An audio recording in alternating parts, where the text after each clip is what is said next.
That's cinema, baby. No,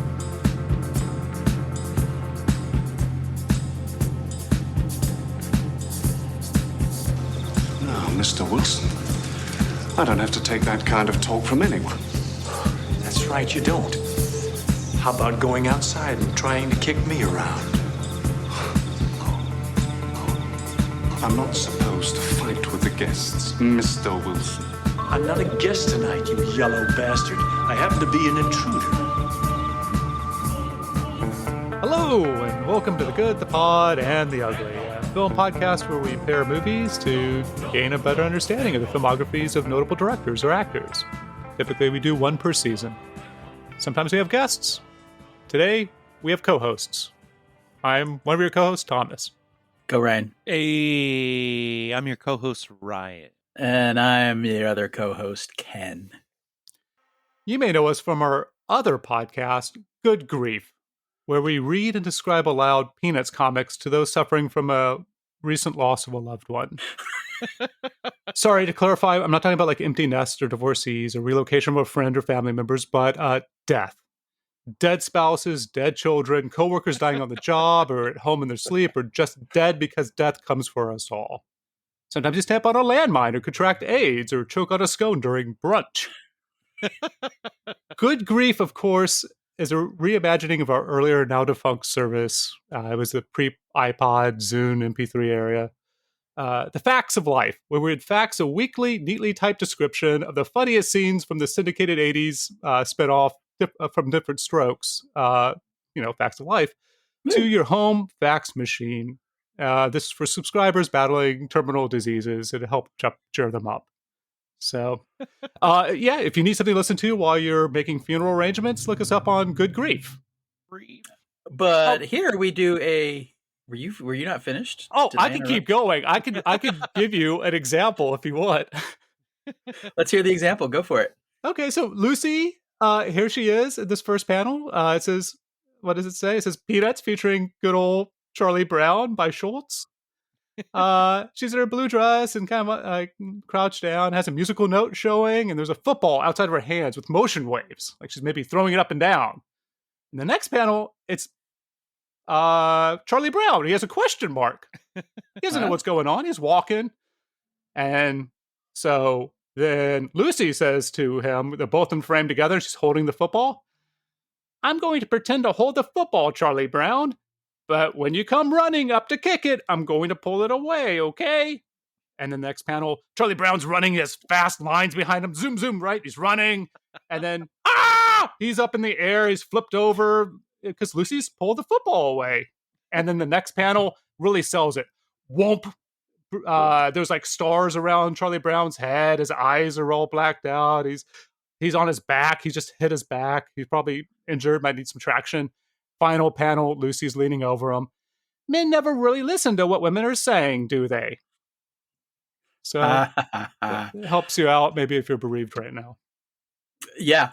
That pairs well with this synopsis from last week, by the way. Well done. But here on The Good, the Pod, and the Ugly, we do a deep dive on creatives. We pair films and we talk about their backgrounds. We add our insights. For example, our previous season on Darren Aronofsky, we did all 10 of his films and then did an epilogue where we watched a cartoon that he was said to have ripped off as our finale. And we also did the Aronofsky rankings. But who are we talking about this season and where are we in that season, Thomas? Well, we are at the very end point of Nolan Void, covering the films of Christopher Nolan. The pincer movement has converged on this one final film, Inception, from 2010. And as we discussed during our Black Swan episode, the other films that we've covered, you could have been watching in theaters in 2010 are Resident Evil Afterlife. Yeah. And Eastwood's casting of a pre-space Matt Damon in Hereafter. Is that even a movie? Oh my God! It's we talked. I thought we talked about this last season about how bad it was. We probably did. Yeah, with you, I think. But anyhow, I'm sure. That's how memorable that fucking movie is. Inception. Was this your first time ever hearing or seeing of this film, Ryan? Oh, absolutely not. In fact, you probably watched this in the theaters with one of your co-hosts. I did, and that was actually the second time I had seen it in the theaters. Did you lie and say you hadn't seen it before, like I did with Interstellar and my children? No. I told Okay. Thomas, and in fact, I was frustrated and immaturely outraged with Thomas for a little bit after the movie, based on his reaction, which I could not understand. So that's just like rinse and repeat. That's just normal, right? Riot upset with Thomas and then coming around to his point of view. I think it's a very mature response to Thomas, Ryan. It depends on the context, but about 50%. I'd say you were both right 50% of the time. I believe I saw this with my entire family. Let's see, Annabelle would have been 10. This became their favorite movie for like 4 or 5 years. They watched it all the time. Jack would have been 8. No, 7. And then my then wife would have been, I don't know how old she is. Yeah, so we were. That's probably not the best thing to say. Yeah, we saw it. We were all big fans of The Dark Knight. Inception. Wait, kid, how old were you though? I would have been 64. 39 years old. What? Just guessing. I said 39. I was 39. All right. Yeah, and since watching it in the theaters the second time, Ryan, I assume that you've seen it a few times since? I have, yeah, and I've come, I've done a couple total loops about how I feel about it. Same. And the fact that DiCaprio's late wife in the movie is named Mal, but pronounced Maul, and my ex-wife's name is Molly. Pronounced interesting. Maul. Gained weird significance as they have a boy and a girl. I have a boy and a girl. Yeah. It's malevolent presence is subconscious. What's weird though is for like ever since like since I've known you, Ken, you're always inviting her to like the 12th story of a hotel. I got a room right across the way. It's fine. And you've had her certified multiple times as being perfectly sane. Yep. Which is totally a thing that you can do. as we know, because you've done it. Yes. How about you, Thomas? You saw it with Ryan. And then I saw it this week. Oh, wow. You hadn't seen it since. That's impressive. I don't think I might have accidentally on a plane but yeah, I don't know if I wouldn't be completely surprised if this is the second time I saw it or the third, but definitely not more than that. It's been a solid decade, I think, since I've watched it. I watched it again during the pandemic when I heard another podcast break down one of the metatextual narratives going on. Whew. It's really not. Okay, Ryan, I'm gonna edit this out, but can you turn your volume up just a little bit more? Oh yes, I'm sorry. Yeah, your vocal lines are a lot smaller than mine. Yeah. Is that any better? Yeah, it's better. I will totally edit that out. Yeah, that's okay. Wait, are we in the podcast right now? We're on the third level of the podcast. Everything seems to go really slow here, particularly when you're listening to it. So, as you mentioned last week, Ken, this is the since basically his first film, which wasn't fully wide release, this is the first time that Nolan has sole writing credit. Yeah, it's kind of amazing. And he wrote it on spec, which is Hollywood for speculation, which means you write it for free. Oh, it means you have no idea if it's going to sell, but you have to write it. So you're basically writing it for free. Yeah.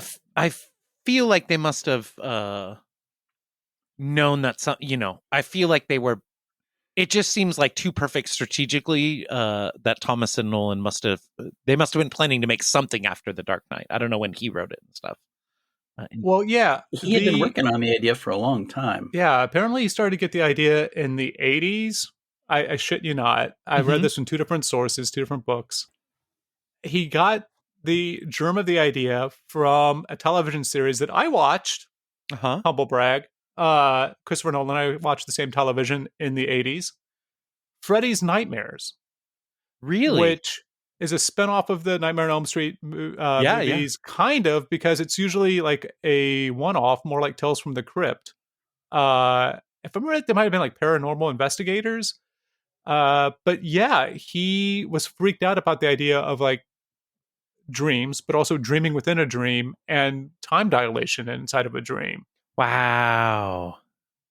And so he had been working on the script for a while, like anything from 2 decades to like a decade is what I keep reading and coming back to. And he finally cracked it whenever he figured out that Maul, the character, wouldn't be a coworker, but his wife. Mm. The other anecdote about the long gestation of this was when he was in college. Did you read this one? Where he would work very late, but where he was lodged at the college, they had free breakfast that ended at 9:00 in the morning. Oh yeah. So he had to get up super early in order to get the free breakfast, and then he would go back to sleep. And when he went back to sleep, he would have these very lucid dreams that he Wow. almost felt like he had control or agency over, Uh-huh. like a superpower. He described it, and that was another piece of the puzzle of how to articulate the dream world that he envisioned. Yeah, that's lucid dreaming. I don't know if you guys have ever been able to do that, but it's a lot of fun. I am not, but I have a friend who is able to. And I don't even remember my dreams. Just like did poor they go Cobb. back? Yeah, I don't know. Didn't they when they're shooting supposedly in France with Michael Caine? Isn't that Nolan's prep school? Or it seems like they reuse some places from Nolan's life. Like I said, you guys photos, right? There's a photo of them of him and Emma Thomas with their heads on the track from LA like years before this. And then there's the other one. What was the other one I sent you guys? You remember? Yeah, there's like 2 different images that you will see in the film. Oh no, it's the pinwheels.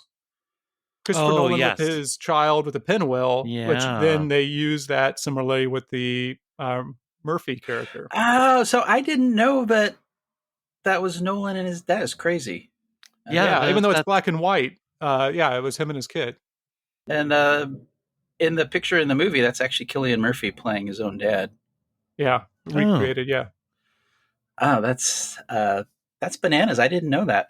Thank you for explaining that photo, because that was before I watched the movie, which I watched 5 minutes after I finished The Dark Knight yesterday. I don't know if it was that, but this is one fucking exhausting movie. As much as I like it, I probably won't watch it for another 10 years. As much as I like it. That's funny. So this is one of those interesting positions for Nolan where he, for the first time, because even following, he had Memento in his back pocket to try and make.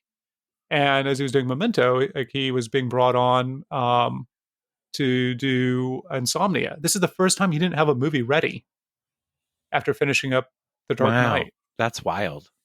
But he has as a writer, he's a writer first, filmmaker second, I would say. I mean, he has a lot of stuff in various stages, including this one. Oh, sure. And, he's been working on it, but it wasn't ready to go. And he wasn't ready to go on it, unlike his other films where he's like, as soon as, that final edit's done. I mean, I guess they were doing the edits of this film, like most of his films. I can't think of Lee's last name, but they're the editor that he works with all the time is usually cutting it around the same time that he's shooting it. Lee Smith. Yeah. Such an easy name to remember. It seems fake. An easy name to forget. Yeah. Yeah. Not unlike a lot of the names in this movie. I kept thinking that Dom was Tom at first, and I was excited that there was another Thomas in these films. Nope. But no, it's, I guess, short for Dominic Toretto? Yes. I don't know. Yes. Yeah. Well, no. Dom Cobb. Yeah. And then Maul is short for Maleficent? Yeah. Jigs. Then you have Eames. You have Tom Hardy named after a chair. Well, and then you have from Greek myth, the architect, right? I think I wrote down how to say her name. Ariadne. Yeah, Ariadne. Yes. A weird cast of names. And, when he and Leonardo DiCaprio got together, I really think, talking about collaboration as we have at various points of his filmography, it really does sound like a a lot of the emotional stuff that resonates in this movie came about when DiCaprio came on board, and he and Sir Chris worked for quite a while on refining a lot of motives and finding the emotional core of the film.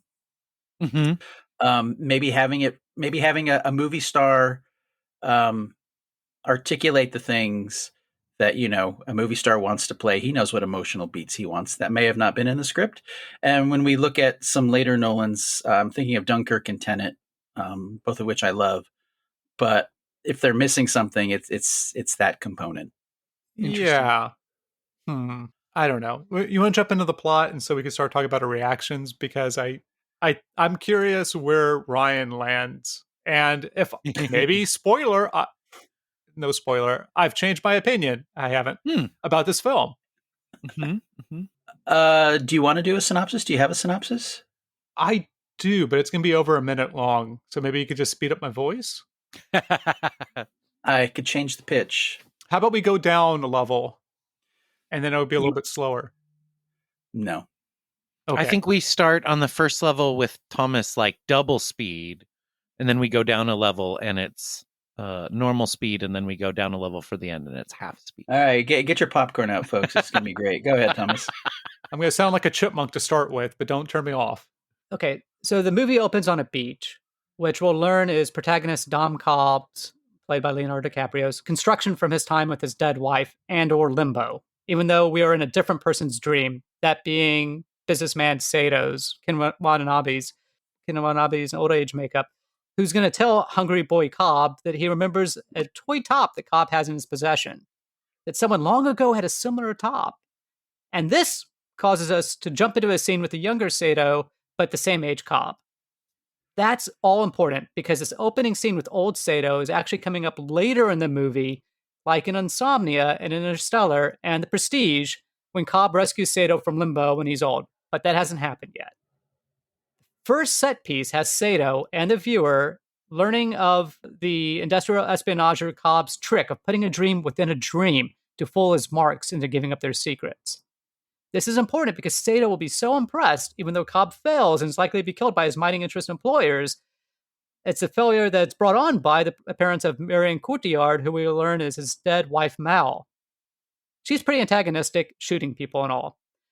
But because he's impressed, Sato will recruit Cobb, both of whom are in reality on a train, which Cobb doesn't like trains. Keep that tad bit fresh for later. And in return for doing this thing, Sato offers Cobb a possible literal get-out-of-jail-free card if Cobb can pull off the mother of all dream trickery, an Inception, which his partner author, played by Joseph Gordon-Levitt, says is impossible, but Cobb says it isn't. But before we get there, slow down the clock, Ken, because we're about to leave this movie's continuity to go a level deeper and talk what happens before these opening scenes, as implied by elsewhere in the movie. Okay, so actually, I think maybe Ryan has to go to sleep or stay awake. I don't know which, so we can go down a deeper level. Here we go. Prior to the start of the movie, the military, presumably of a country, has created a device for training soldiers using shared dreams. Also, France and America have a limited or complicated extradition treaty, which might explain why Ghost Jack is living in Paris. But this is important because Michael Caine, a professor who will meet teaching in France, who has a British wife caring for the estranged Cobb's 2 children in America, because he's also the father of Mal, perhaps through French adoption, I'm not sure, but he's maybe her professor, I don't know. He's a professor of architecture, but she's also a student, maybe it goes through genes. Anyhow, Mal, who was the best architect in this dream technology, maybe because she's a literal architect, again, I don't know. Anyhow, now Michael Caine is teaching in France, and which must be a hell of a commute from America. But anyway, Caine has been instructing an American student by the name of Ariani, and it's credited as Ellen Page, but now he's Elliot Page, right? The professor, the father-in-law, and possibly accessory to murder, Michael Caine, thinks Ariani should be really good at helping his outlaw son-in-law with a bounty on his head, with whatever caper will allow him to return to see his children, who, because he's unable to travel outside the United States, has to do this last heist.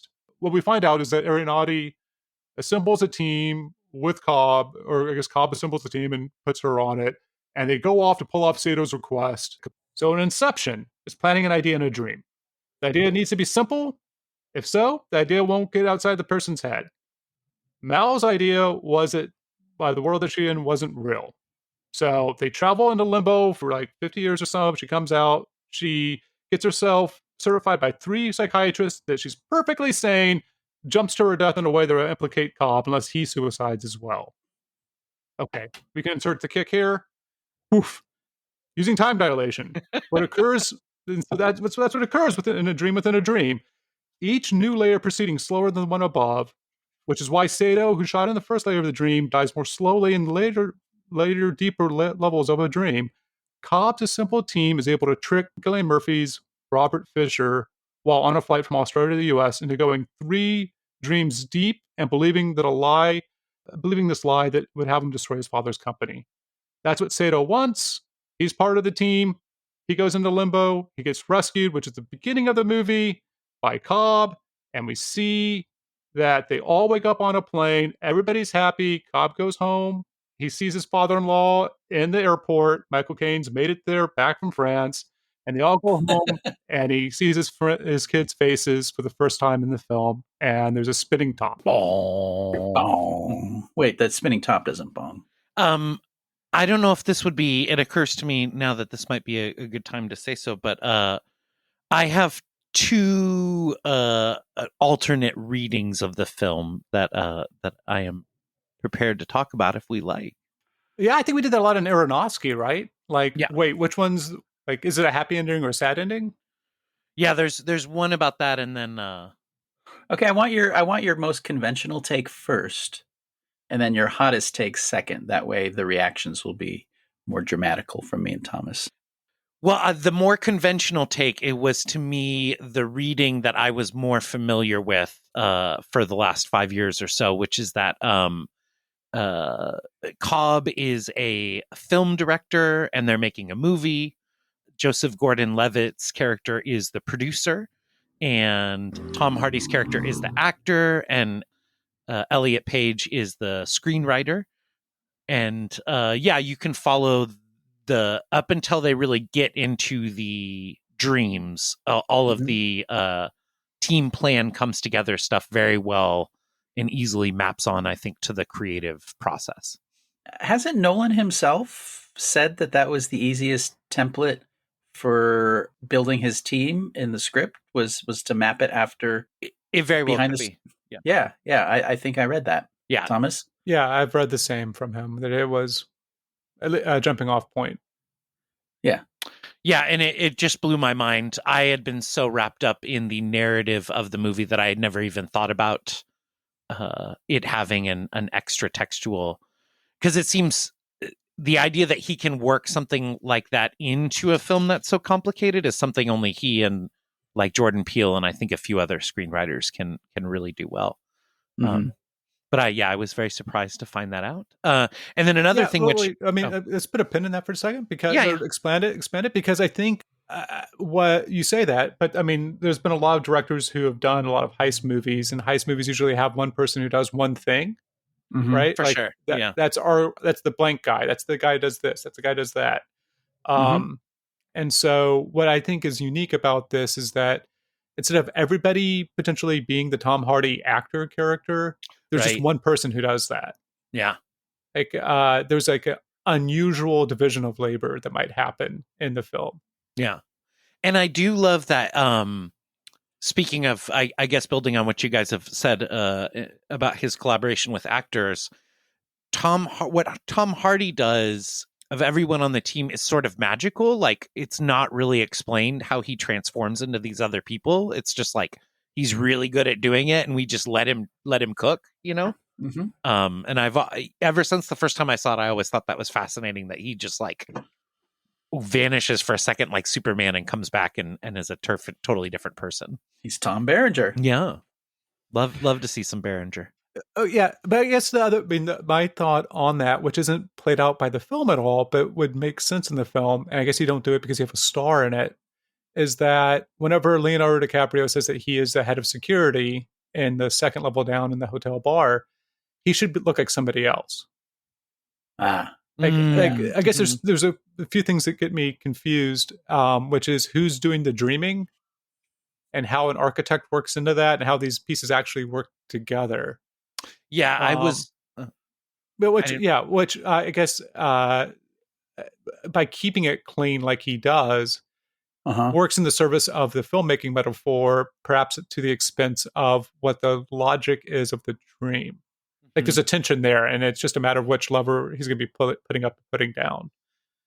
Yeah, for all of the exposition that goes on in the film, the idea that we see Elliot Page kind of learning the skill, but we don't actually understand how they execute is stuck out to me a little on this last one. And this last viewing, which is maybe my second viewing, Elliot's out in the snow, and for whatever reason, DiCaprio asks them like, "What was it? Did you put any secret passageways in or shortcuts?" And they're like, "No," or "Yes, but you told me not to tell you because you know how you have rules that you break. Every rule that you set up, you break." That's one of those rules that you put together that we're now going to break. But I don't understand how whatever they have in their head and whoever also knows about the secret passages, how that doesn't translate out to other people. Right. Or why you can't just imagine a bazooka like Tom Hardy does at any point. There is I don't know, I don't necessarily want to challenge your questions, Thomas, because I don't know how deeply to get pedantic about it, or I don't have interest in that, but I think he does have some flexibility with the idea that you are awake in someone else's dream and they are not awake, so you can like build trapdoors in or whatever. That part scans to a certain extent. But are you awake? Wait, what happens when you put that thing on your arm? It knocks you out. And the drugs in your veins. Yeah, it's a compound. So it's you're a compound asleep with a heavy sedative. Yeah, but they're lucid. Everybody's lucid dreaming except for Cillian Murphy, right? Okay. Well, they have different drugs. I think they have different drugs than Murphy does. I think is one of the things. Right. A different compound. It's called a compound. Okay. I mean, Yusuf calls them compounds. So yeah, I don't want to get like into the plot. I think it's like unproductive really to try and understand the rules of this movie. Yeah, it's not unlike the rules in Tenet. But I think this is a substantial difference. I think this is a substantial difference, and that's what I want to get to after Ryan's take, where I'm gonna have a little bit of water in my mouth here. So. It's not. I don't think it's too hot of a take, and in fact, to the point of the last thing, after doing the last bit of research about it last night, it initially comes back to something that Nolan said himself, but I think it was a few years after the movie had been out on video. So then the for me this time, the Galaxy take viewing was the film is actually an Inception on Cobb that the rest of the team is doing to get him to kill Mal. And the main symbol that's tied to this is the idea that Cobb's totem isn't actually the top, but is his wedding ring, which he is only wearing in his dreams. And so it's a secret totem that no one else knows about. And you can follow him through him coming to deal with Mal by tracking the ring. And then Michael Caine and Elliot Page in specific, they talk about the things that you have to do on each different level to plant the idea eventually to be to incept the dreamer. And Michael Caine and Elliot Page like take those roles and say those things to Cobb at the right time to make it so that when he emerges, he is free from Mal. And then as Nolan puts it, the top spinning is actually irrelevant because he's not wearing his ring at the end. Therefore, it is real life, and he has killed Mal. It is actually free to move about the world. Woo! I want that film. I mean, I'm not saying it's not, and I'm not saying it's not in there. No. The emphasis is on the somewhere else. Yeah, I did. Unless you guys want to react more to that, for me, seeing that in the movie actually made it too pretentious. Where I still enjoyed it this time, but whereas I used to think it was like kind of his masterwork, I pulled back a little bit just because now that I'm looking for that other stuff, it's like really sweaty. There's a lot of extra mechanics that he put in for you to pay attention to if you want to track that, and nobody needs to track it. That's my own fault for going down that rabbit hole, if that makes sense. Well, I guess not having watched it in close to a decade, I was really surprised how dreamlike the entire movie is, the so-called reality portions. Mm-hmm. There's an early scene where he's in Mombasa. They filmed it in Tangier as a replacement for Kenya, which I don't know. Does that work? And all of a sudden, all these guys show up and they're chasing him. Yeah. And then he goes through two buildings that are narrow. somehow built and narrow, and it's exactly like a dream. It's probably the most dreamlike feeling of the entire movie, really. And that's supposed to be the reality. And then particularly the ending when he's in the airport, the music and the way it's cut and the way Michael Caine is inexplicably there, even though we met him in France. Yeah. Even if, and I believe the story is, he's reunited with his kids, whether it's in a dream or not. It's a movie. So at that level, no, he didn't, because Leonardo DiCaprio doesn't have kids. He dates them. Zing. Oh, but I think that on some level he was, I don't want to say loosened up, because we don't really think of Nolan as being loosened up. But as far as how realistic he tries to make so much of the stuff, like in The Dark Knight, which we talked about last week, compared to here, I mean, the whole thing is suffused with kind of dream logic in multiple points where it's supposed to be reality, which just makes me think the whole thing is just a dream within a dream within a dream. And it's his idea, because when he's talking about the germ of an idea and how it could become like a virus where it takes over, I mean, he's really talking about the creative process in a lot of ways. Because if you guys are creative dudes, and sometimes you have a million ideas and none of them click for whatever reason. And then sometimes two things come together and you have an idea you have to get out. Yeah.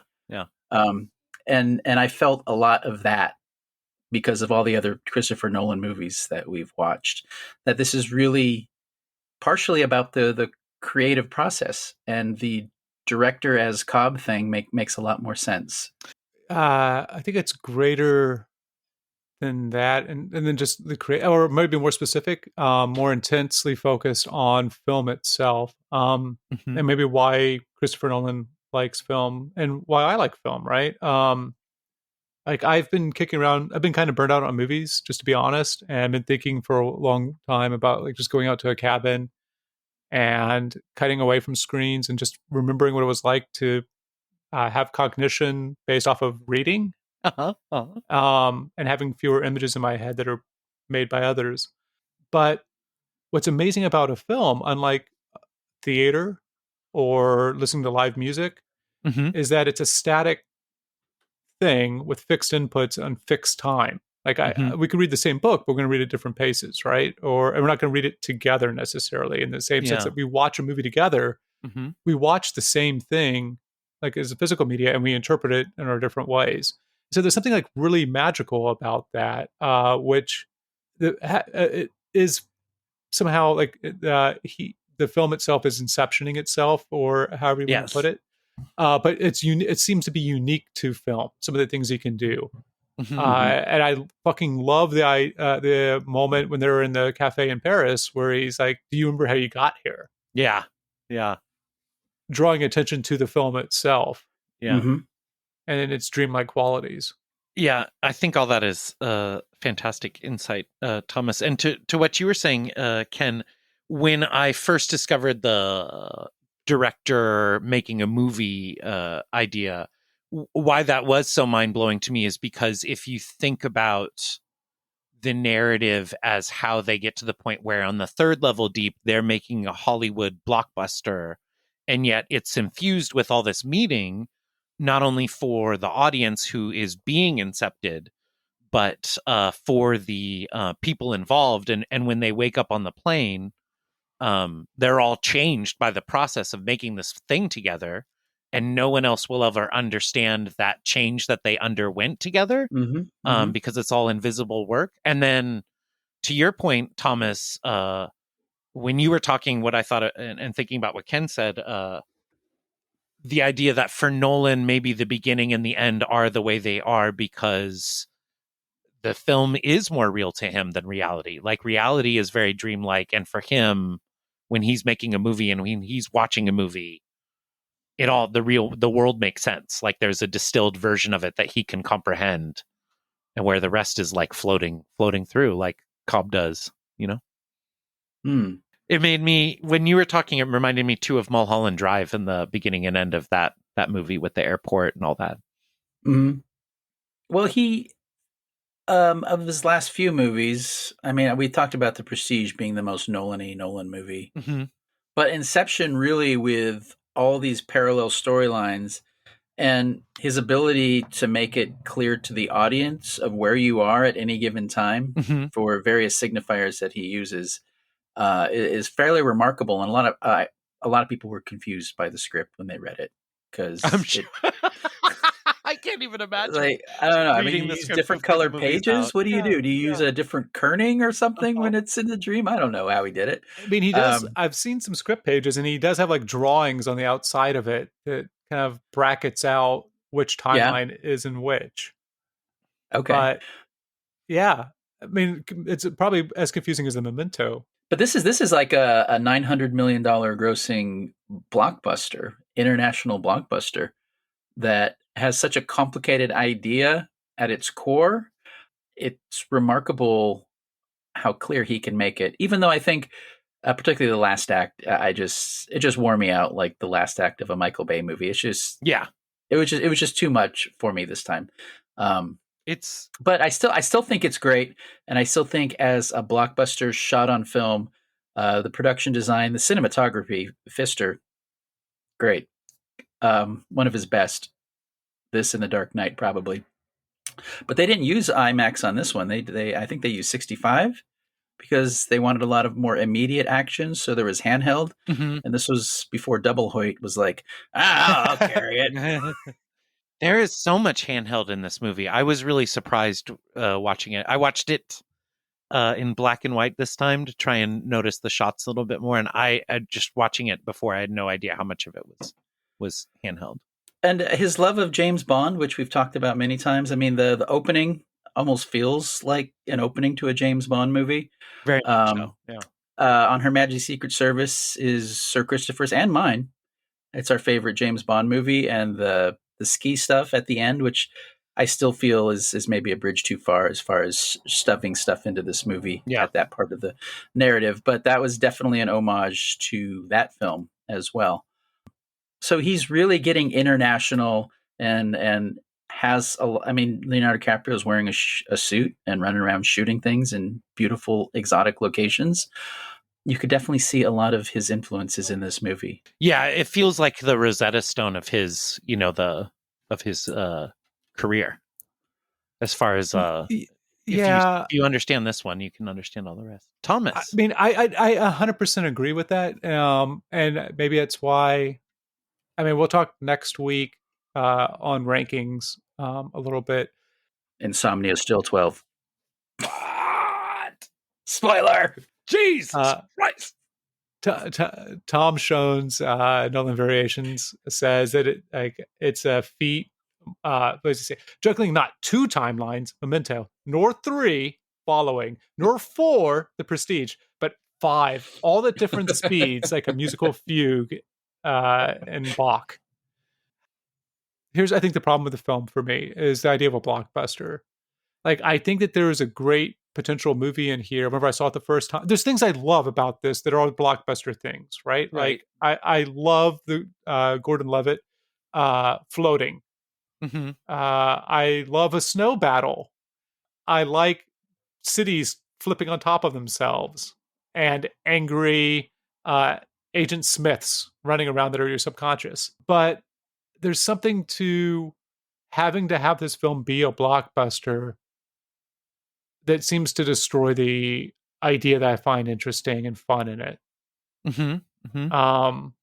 Where I want a movie about dreams and Inception and somebody coming to terms with loss potentially.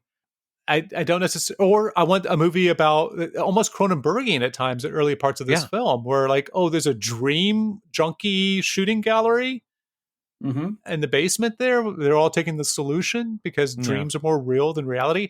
I want those are all interesting things to deal with. But it seems like this is that juncture of Nolan where he can't make a prestige anymore. Everything has to be a larger budget.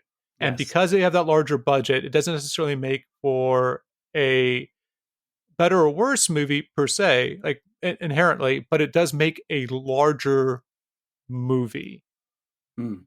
And I truly like The Prestige, but this film, like there's something, this had 4 times the budget of The Prestige. Yeah. It was only $20 million less than The Dark Knight.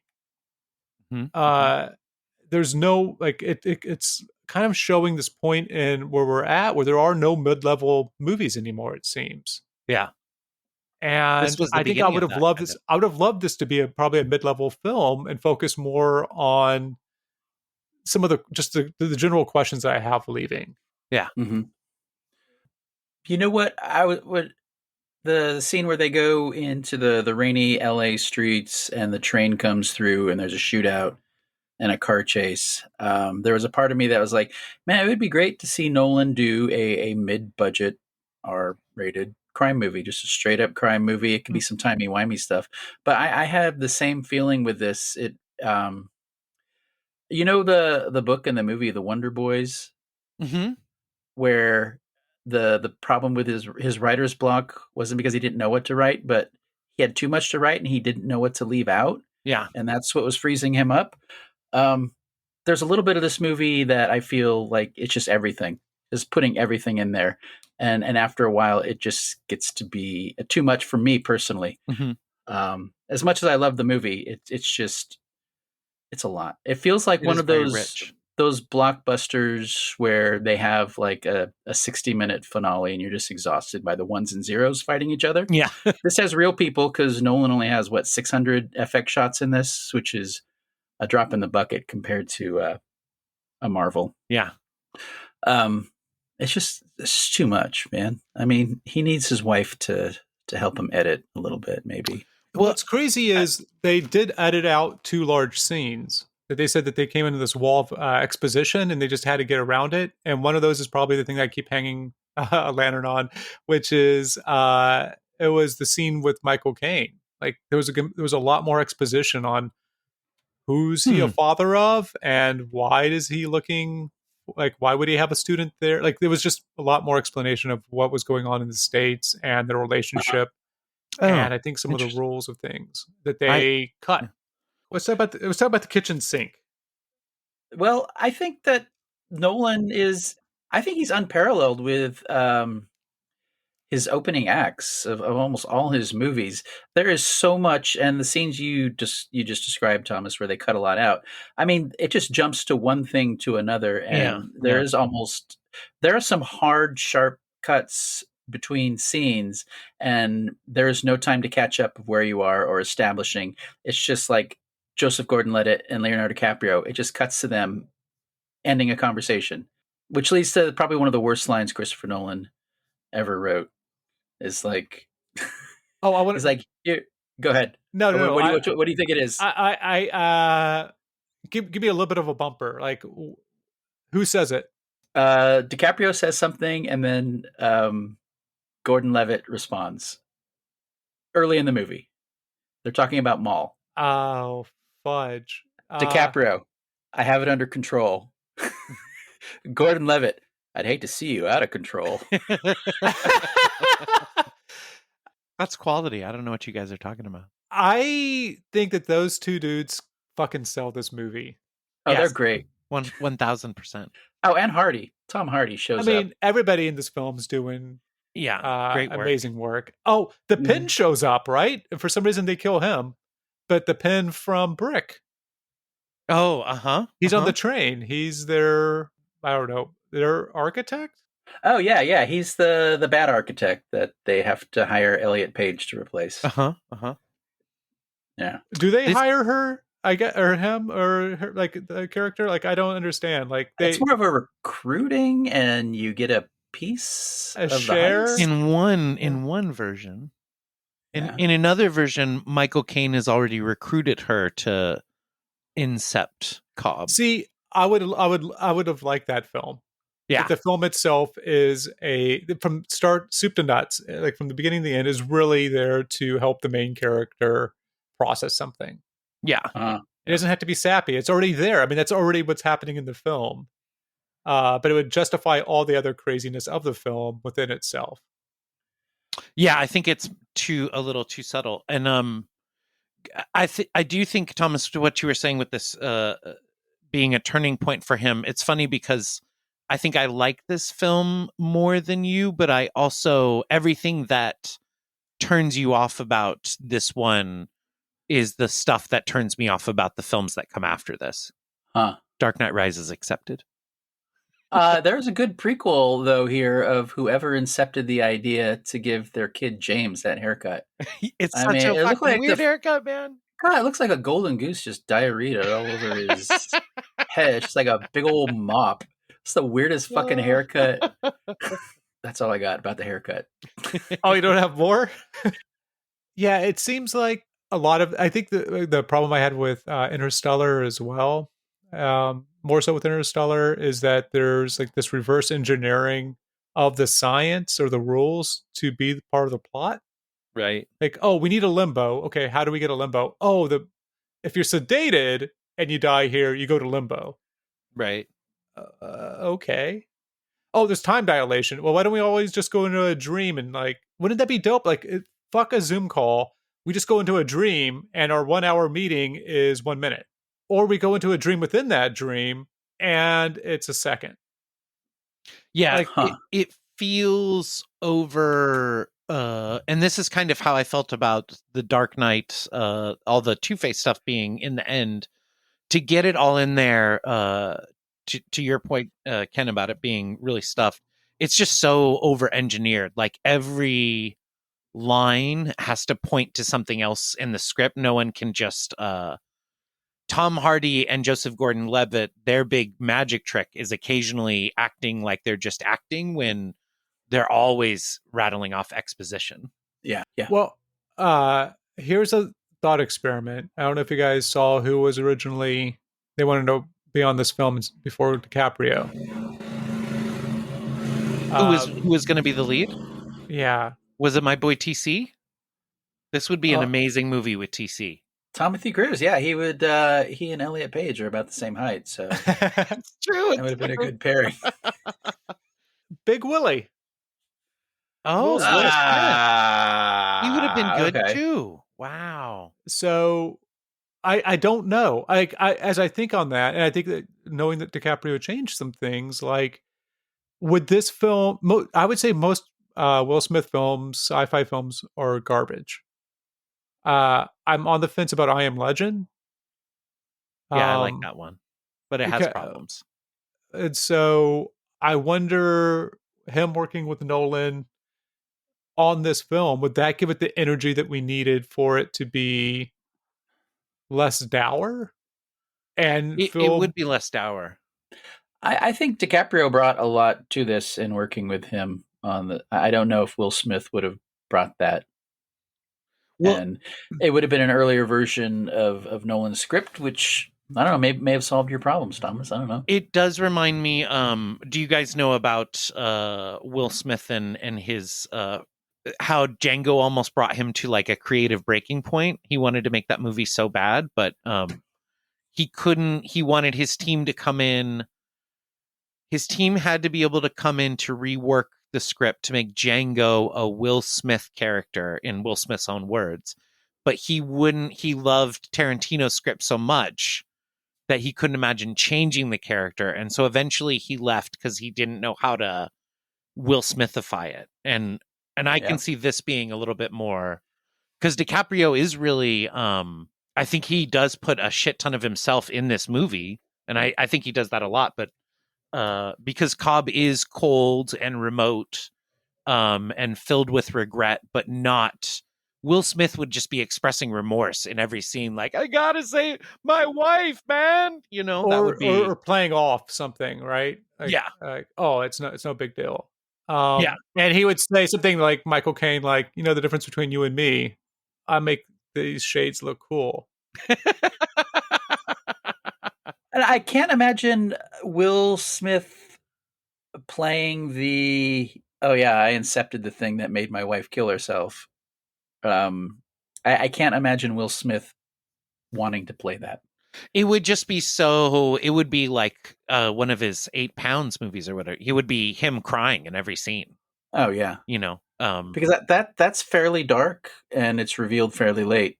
The mystery of why his wife was dead, and it was his fault.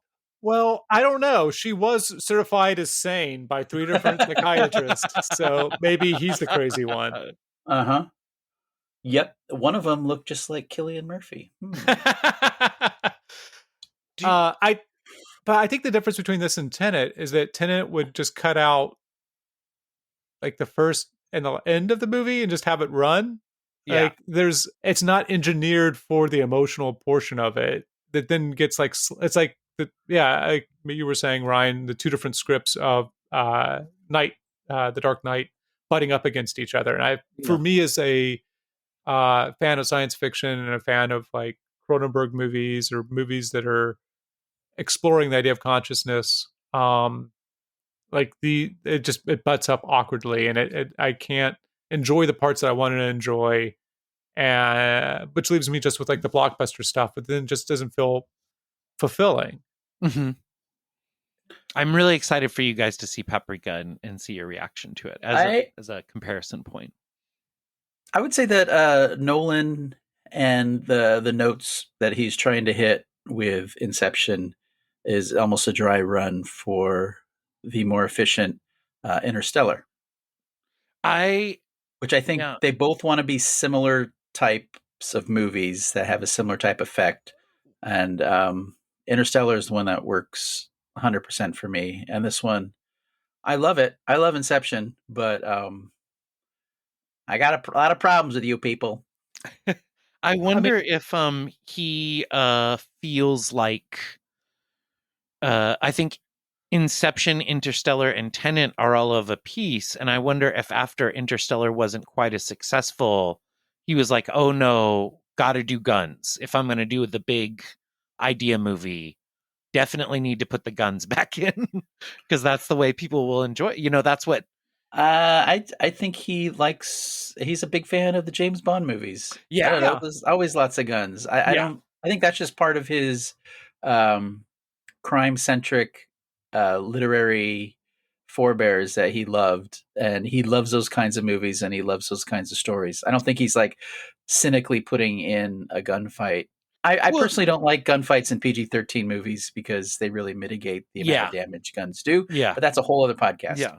It's not that I think he is being cynical. I wonder if, as a guy who loves Hitchcock and loves Kubrick and loves James Bond, if when he's deciding how to craft his movie up until Oppenheimer, if he was like, well, if I go the Bond direction with this idea, then I have a better shot of it being a hit and getting to make more of these.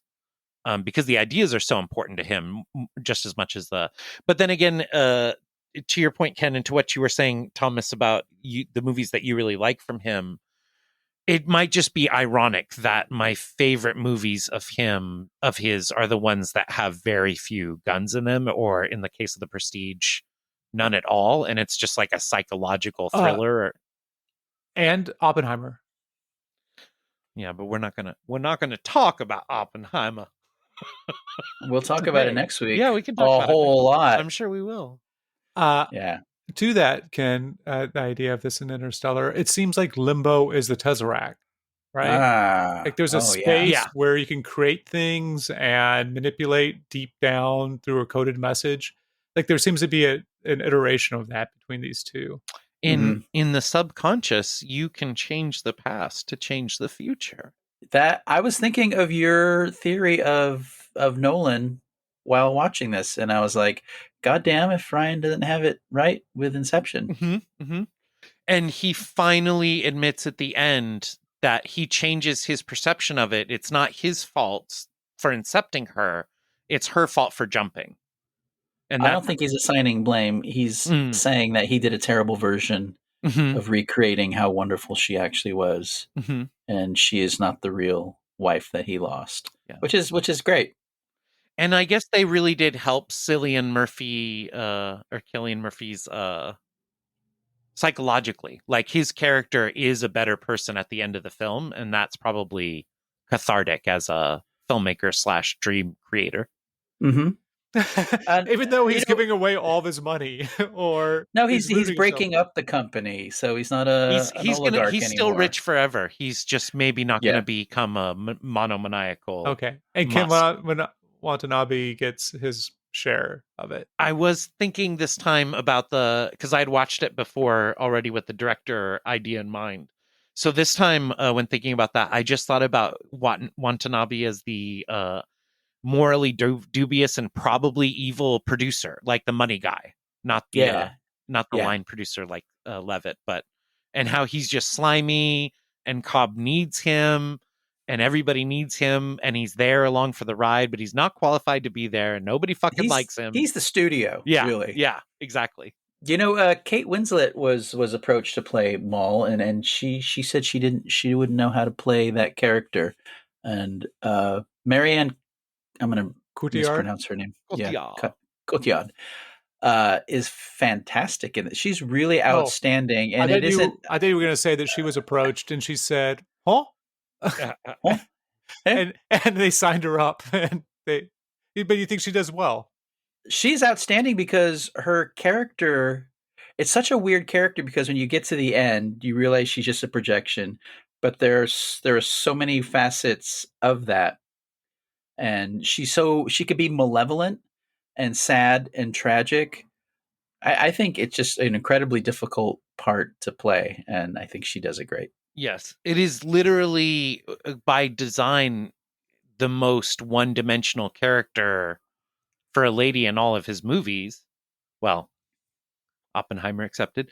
But she that is such a real character, you know. And it reminds me of, I think this movie has a lot in common with Soderbergh's Solaris, and I don't think that actress, who has just as impossible a task of being like the perfect woman in somebody's dream, I don't think she nearly does as good a job as Marianne Cotillard does in this. She's just really, she seems real. Yeah, she could be malevolent in scenes when she shows up, like particularly at the end when they blow up another hospital. When almost as soon as Elliot Page tells Cobb Salad about the little secret entryway, I mean, she appears, and he is putting that in there, and it's almost scary when she appears, because she is not just. I don't think she's one dimensional, because she's a malevolent force, but she's a projection of a subconscious. So there are parts where they're very loving, and he's trying to recreate. Go ahead. Yeah, I just meant one-dimensional in the sense that she's not even a real character in the movie. She's someone's idea of a person. Right. Not that. Right. I think she's very well drawn, and however much that's the actor Nolan, it's a very, nuanced thing. Well, the weird thing as you assign people roles, that Mooney claims in the Christopher Nolan book, is that she represents the trope of a writer. Oh, interesting. Of being, so she's the dead wife playing the dead wife. Wow. Or of a director, right? And so the director, being DiCaprio, has to get rid of her to have a successful film heist. But she keeps interjecting herself into the creative process. That's fascinating. Oh, she's like the Yoko Ono of Inception. But she's also, the Yoko Ono, because she's the subject of all the songs. That's true. She won an Oscar for playing Pilaf. Was it the year before? The year after? That was the year before. Yeah, I think it's the year before. such a good. It's a bummer. And the she She's- there is Courtyard, not Yoko Ono. Yes, Just to clarify. Yoko Ono is still waiting for her Oscar. Academy, you can Yes. fix this anytime. Thank you. Well, she has to do something in a movie first. No, I just an believe. honorary, like For what? I don't know, being fucking Yoko Ono. It's a bummer. Cotillard, is a nut job because she's really good. She's a really good. I think she's great and everything. You mean in real life? Yeah, I think she has a hard time working because she is a conspiracy theorist, and I think is very inconsistent on set. Oh, well, maybe someone incepted her, and that's why. You haven't heard about the she's a steel beams thing? What? Oh, No, yeah. What? What are you talking about? Are you spreading rumors? No, Yeah. no. Is this a I believe- third ape movie? No, thing? I believe on the press tour for Inception, she started talking about how jet fuel can't melt steel beams, and then it's Well, become They can't. That's why there were detonations inside the train tower during 9/11. And What then are you? she went I think she's anti-vaxxer, and she's been, the gay mafia has excluded her from Hollywood ever since. Ow. Yeah. Okay. So What's not heartening, guys, but is also maybe helps put things a little bit more into context, is that some of the French people that the wife and I've spoken to, they have crazy conspiracy theories too. yeah. Really? Yeah, it's not like America's just like changed. Means the Birchers had wild ideas, right? It's kind of like it's always kind of been there. I don't know if we're just giving it more or Uh-huh. it's amplified or where it's at. But It- where I sit, I don't think I don't think they're gonna blow each other up on the ships.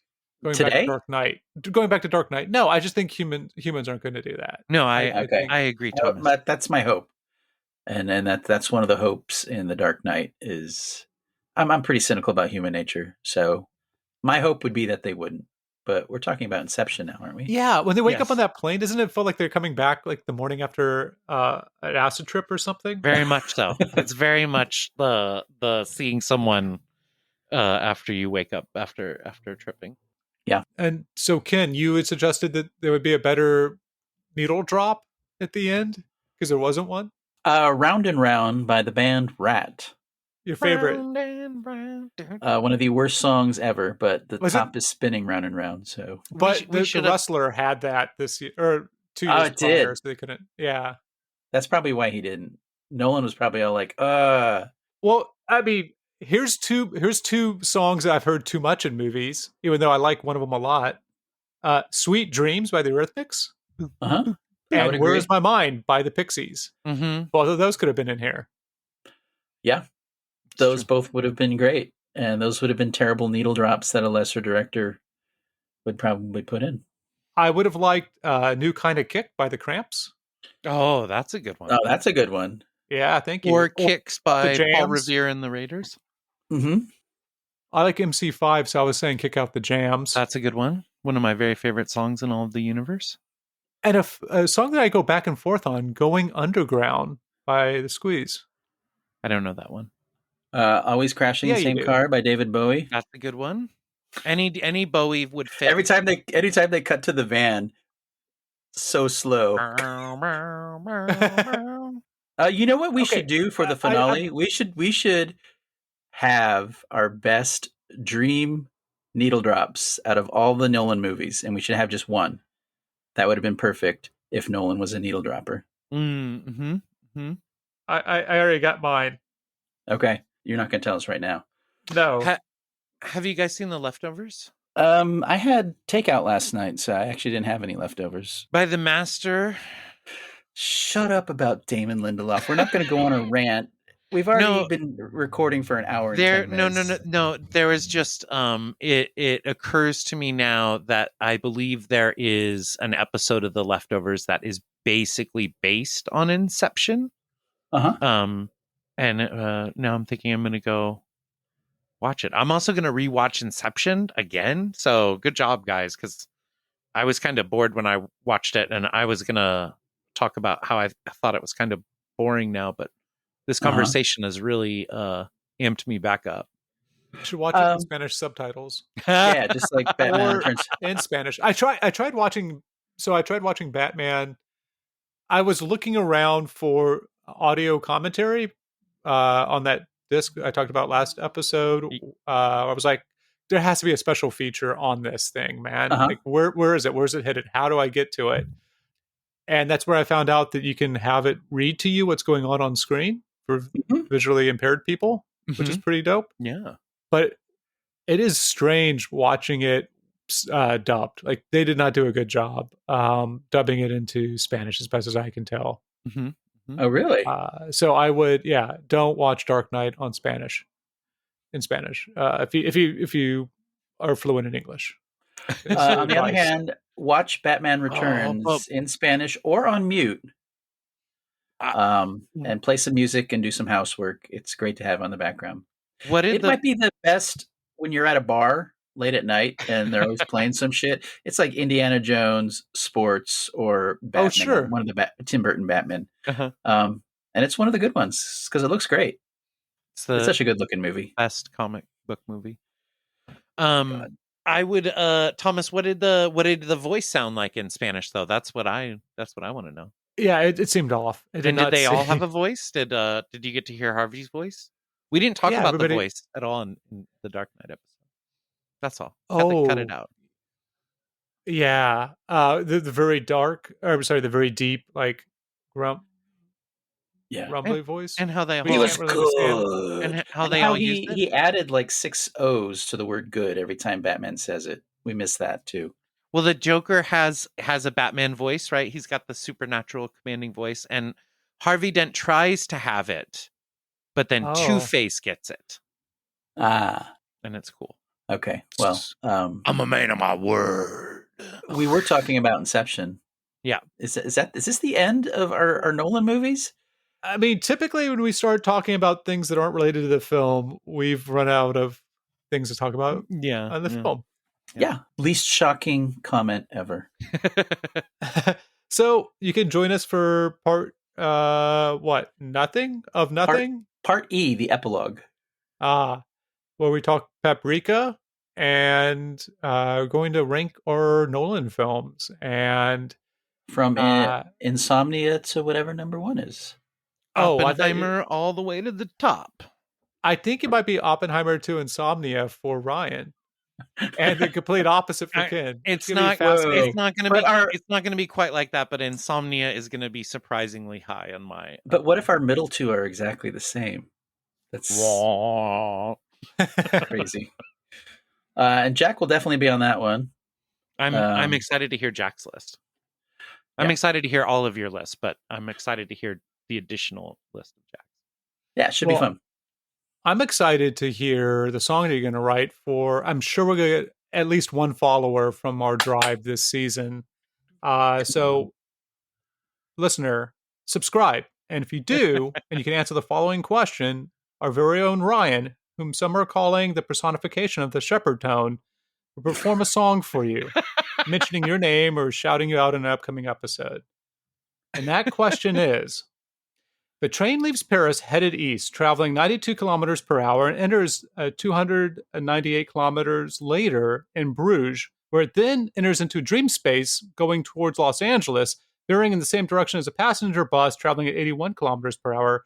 But there's also a plane traveling from Sydney to Los Angeles that leaves after laying on the tarmac for 2 hours because the Aussie pilot needs to sober up enough to fly the 805 kilometers per hour, and so that you leave at 27 kangaroo o'clock. What time is it when you wake up on the plane, local time, in dingo years? So show us your math. And if you get the right answer, Ryan will write you a song. That's right. Yes. Hey, or you can fax us. If you want us to bring back the facts of life, send us a fax. And you can do that at thegoodthepod@gmail.com. Okay, I remember Mrs. Garrett. I remember Joe. Was it Tootie or Tootsie? It was Tootie. It was. It couldn't have been Tootie. There's nobody named Tootie in a TV show. Maybe no. I'm thinking of something else in South Park. All right. We just got a text that Ryan is whizzing. So if you hear something in the background as we end this episode, he's peeing on Mike. Hey, fuck this mic. It's mine. He's claiming it. Yeah, it was Tootie Ramsey. 2D Joe and Mrs. Garrett, and then the other one, the Mindy might have been the actress, and then Blair. How do I know this? I don't know. I was like 9 years old watching it, and the wealthy Molly Ringwald was part of the cast. What? That All right, can't- we it was the really- pilot. I'm sorry, that's the pilot. All right, No, it was a pilot episode. Okay. Facts of Life. No, Molly Ringwald was still there. Huh. 4 of the original actresses were. Oh no, they were written out of the show. Okay, I'm. That's why I shouldn't do research while we're talking. Yeah, no, that was the episode where some of the girls went on a basketball trip and their van crashed and they all died. Oh my God. It was a Final Destination type scenario. Yeah. How's that microphone working, Ryan? It's better now, I think. Why? What's the All matter? right. Nothing. Oh, we'll just see you crackling guys. a little bit. You might want to dry it out. I'll see you guys for Paprika.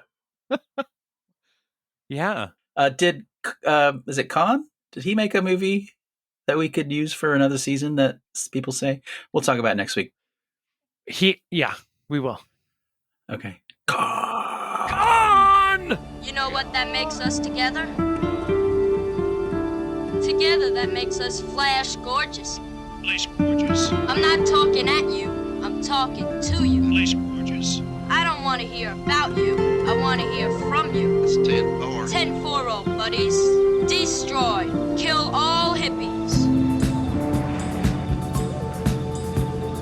I don't hate it. I just don't know why you strayed from the formula. You bastard! In case you don't know it, Bob, I'm an artist. And I must reflect that in my rhyme.